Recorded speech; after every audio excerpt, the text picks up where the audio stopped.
Hello everyone.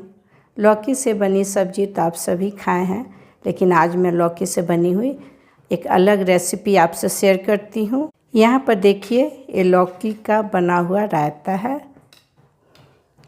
और ये लौकी की खीर मैं बना कर रखी हूँ, जो फास्टिंग में भी आप खा सकते हैं इसको। और ये लौकी का बना हुआ बचका है। इन सब के अलावा मैं लौकी का कोफ्ता भी तैयार की हूँ, जो आपको दिखलाने जा रही हूँ। यहाँ पर देखिए, लौकी का कोफ्ता मैं बनाकर रेडी कर ली हूँ। अभी इसका ग्रेवी लगाऊंगे।